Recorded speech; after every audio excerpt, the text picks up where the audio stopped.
somos bendecidos con la presentación de una de estas reveladoras conferencias titulada Historias budistas, Buena Fortuna, el hijo del tesorero, parte 2 de 3 en Entre la maestra y los discípulos, dada en inglés el 2 de octubre del 2015 en Francia.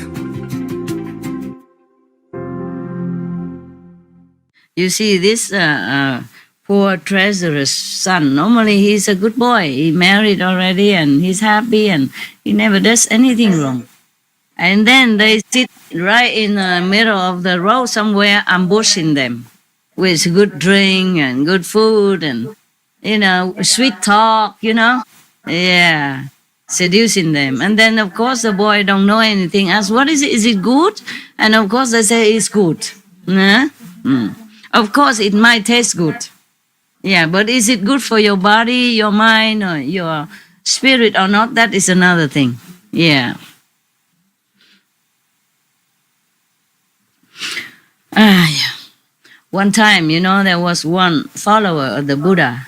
The legend has it that one time, one follower of the Buddha, he took 5 precepts. Yeah, like not harming others or killing others, not stealing, not telling lies, not having illicit, not proper sexual conduct, and not drinking, and not taking intoxicants like alcohol and drug. Yeah, and then somebody, I don't remember how it comes to it, that he has to choose to break one precept.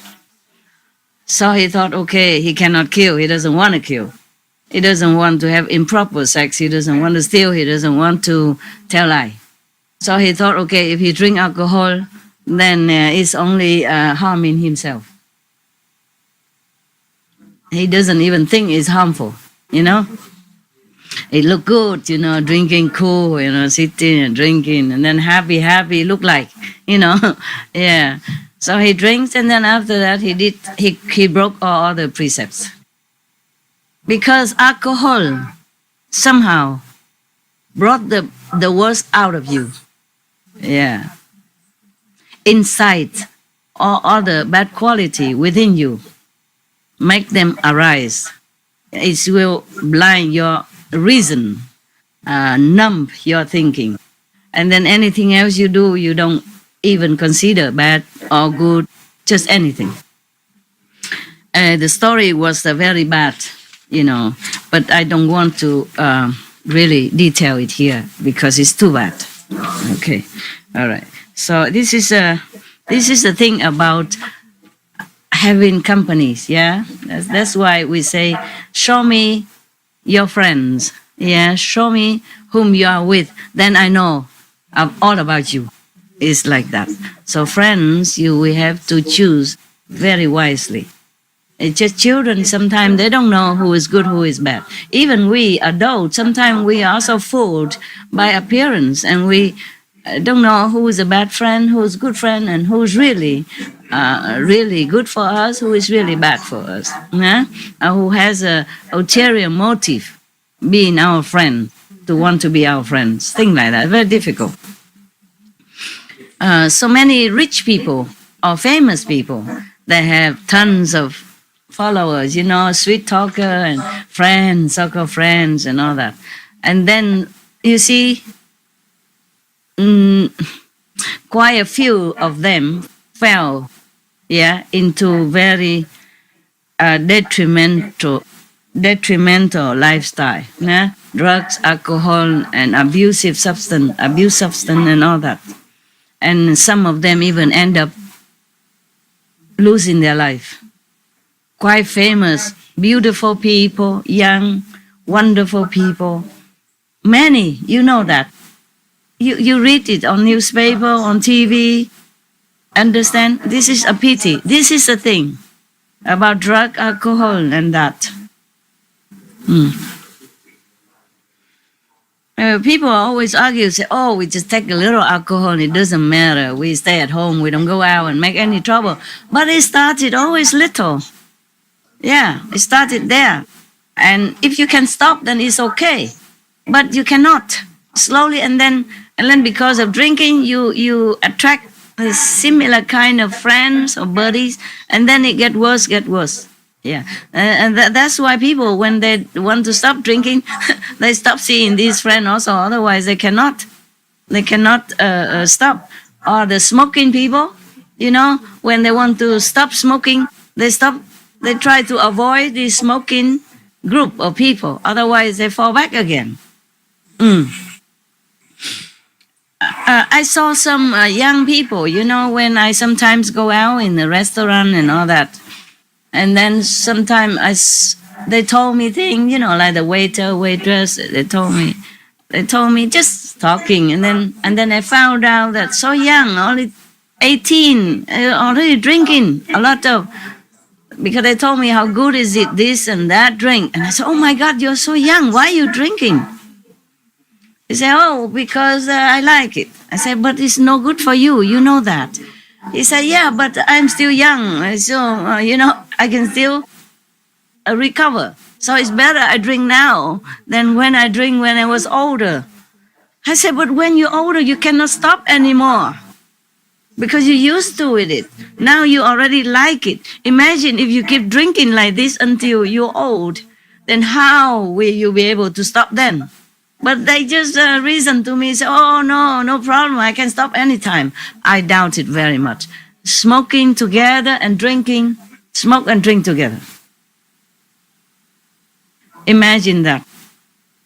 But of course, they don't listen to me. But I still did say it. Every time I saw it, I said it. And then sometimes it worked.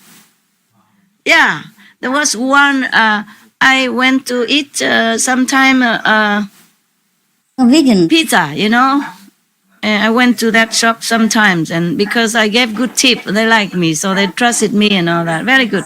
And then one of the waiter, he works in another restaurant, but he has his girlfriend in my restaurant. His girlfriend likes me very much because I'm very polite to them and I give good tip. Yeah, and so she introduced me. That day he's not working, but he went to her restaurant and drinking something and smoking, waiting for her. So because she likes me, so she said, that's my boyfriend there. Oh, and then I look him, he was smoking and drinking some alcohol. So I said, hey, handsome, what are you doing? You like smoking, drinking? He said, yeah. I said, well, you're too handsome to do this. Yeah. And he said, I know, because I call him handsome, so he likes it. Yeah. And very sweet, like a sister talk, or like a girly talk, and he likes it. They like me to call him handsome. I said, oh, you're too handsome to do this. Yeah. This smoking, drinking will make you wrinkle quickly. And then, this diminish your intelligence. And then, what will you do with the girlfriend? You better stay strong, healthy for your girlfriend. And maybe you marry her and then you have children, and then look at all the money you spend on alcohol and drink. You work so hard, and I know you're a hard-working person, right? He said, yes, I work hard for the future. I said, yeah, then you should save hard for the future, because now you can. What if tomorrow you cannot work anymore? And then what happened to your girlfriend or your wife or your future generation, your future children and all that? And he said, I know, but I got used to it. I say, yeah, I know that. But it's just habit, If you stop, maybe you acquire another habit. You could try. 2 weeks later, I came back. He said he stopped already 2 weeks now. Yeah. And also another taxi driver and another. I cannot change the whole world, but wherever I go. And then another 2 months later, I came back. He's still not smoking. Yeah. Yeah. And also that taxi driver also. Because I scold him. I gave him very good tip. So he also know I'm a good person, yeah. Then because one time he bring his son, I told this story already, I think. Okay, then we don't bore you again, yeah. And after many months, I came back the year after, he clean of smoking. But too late for his son. His son is still smoking. Because his son say, oh, his friends are all smoking. If he stop now, it look weird. This is a problem. If with children, teenage, they proud, to be like everybody else. Are you chicken or what? Huh? You know what I mean? Yeah. And if you stop smoking, they will exclude you from their club, whatever club that can be. Yeah. And then you're not cool anymore. For being cool, they're killing themselves. This is terrible, terrible. Yeah. And but nowadays, because of the smoking law, somehow the children know that it's bad now. Yeah. Look at that. The government stepped in, and then it become like not legal to smoke. Yeah, and then so they can have a good excuse. Somehow the number of younger smoker reduce and drinker also reduce. Some pubs close. No drinker a lot, especially younger people.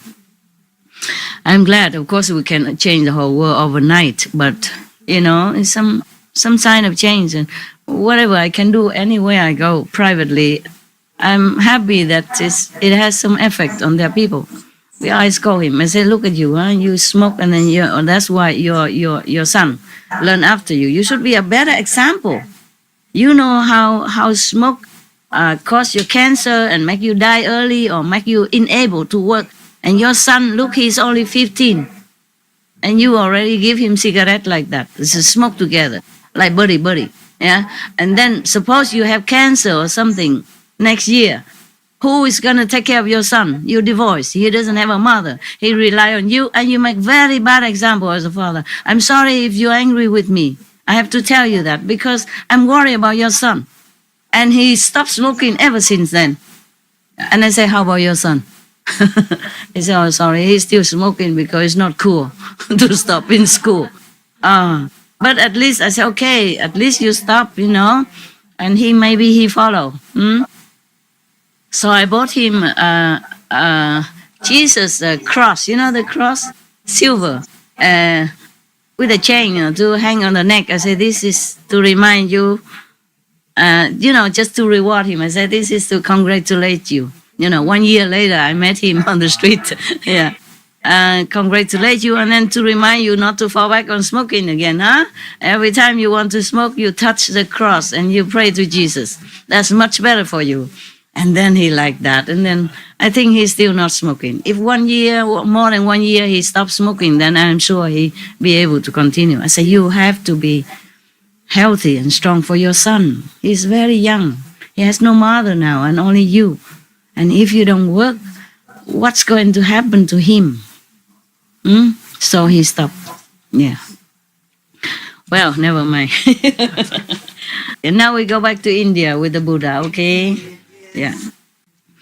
I don't know how many more I said about smoking everywhere I go. If I see that, I tell them right away. Yeah. And is it strange like that? They're not angry with me even. I thought I risk, because strangers, sometimes I see on the restaurant, I don't even know them, they just sit next to my table. I had actually no right to tell them what to do. I thought they're going to be angry, but they all feel very apologetic. I say, yeah, I know, I try. I say, try again. Try again. I talk sweetly, I don't say, hey, no good. Only that taxi driver there, because he was driving me from my house to the city, and then while we are passing the path, mountain road, that his son was cutting grass for my house, he take the cigarette and give it to his son. That's why I saw it. I say, I was really angry. I was really angry. Until then, I didn't know that he encouraged his son to smoke. He passed by and give him one cigarette. Meanwhile, we're waiting for him to come back. Oh, that's why I was angry. So I really give it to him. But the rest, because I don't know them, I'm very sweet, I say, oh, you're such a beautiful and lovely skin. Why you smoke? You're going to destroy it. You know how much people pay to have your skin beautiful. You have such a beautiful face and beautiful skin. I wish I have it. And now you're smoking. And soon, in several years, your skin will be very, very bad. And that, like motivate people. Yeah. Something like that. Yeah. I don't always scold them when smoke. No, of course not. I feel sorry for them. Only that taxi driver, because his son only 15, I didn't know he's doing this. Take out a cigarette and give it to him like that. It's like a natural thing. Like a candy or something. Oh, then I was very angry because of the son, Yeah. But then he stopped smoking.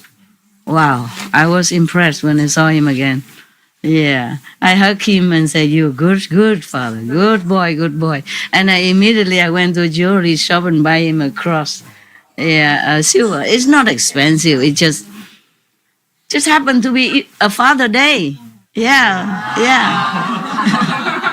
So I give it to him. Yeah, and I tell him all this. Encourage him. Strengthen his power to stop smoking, because his son is still smoking in his house, and that's very difficult for him to quit. But he still did that. So he's really a hero. I say, you are a hero, father. Not just a normal father. I know it's very difficult for you to stop smoking. You are good. Oh, really, like that. Okay. All right, we go back to India. Yeah. No Buddha stuff. Enough with negative stuff. Talk positive. But this is also negative. That's why it brought me to telling you this kind of thing. Okay, now. You see, now parents die. And they know it. They know these bad people. Yeah, they know it. And he just married, and then now he knows that he's still young, this boy is still young. They know they can seduce him now. Parents are no longer there. Both parents die. Only a wife and husband left. And innocent people, being brought up in a very, good family. Yeah? All right. Now,